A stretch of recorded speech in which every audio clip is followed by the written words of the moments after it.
All right, the prophet. Then a priestess said, "Speak to us of prayer." So this is the prophet on prayer. Then a priestess said, "Speak to us of prayer." And he answered, saying, "You pray in your distress and in your need. Would that you might pray also in the fullness of your joy and in your days of abundance. For what is prayer but the expansion of yourself into the living ether? And if it is for your comfort to pour your darkness into space, it is also for your delight to pour forth the dawning of your heart. And if you cannot but weep when your soul summons you to prayer, she should spur you again and yet again, though weeping, until you shall come laughing. When you pray, you rise to meet in the air those who are praying at that very hour, and whom save in prayer you may not meet. Therefore let your visit to that temple invisible be for naught but ecstasy and sweet communion.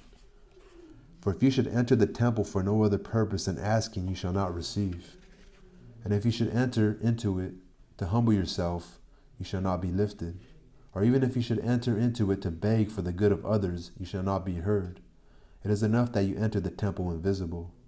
I cannot teach you how to pray in words. God listens not to your words, save when he himself utters them through your lips. And I cannot teach you the prayer of the seas and of the forests and the mountains. But you who are born of the mountains and the forests and the seas can find their prayer in your heart. And if you but listen in the stillness of the night, you shall hear them saying in silence, Our God, who art our winged self, it is thy will in us that willeth. It is thy desire in us that desireth. It is thy urge in us that would turn our nights, which are thine, into days which are thine also.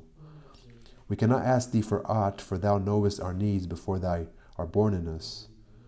Thou art our need, and in giving us more of thyself, thou givest all.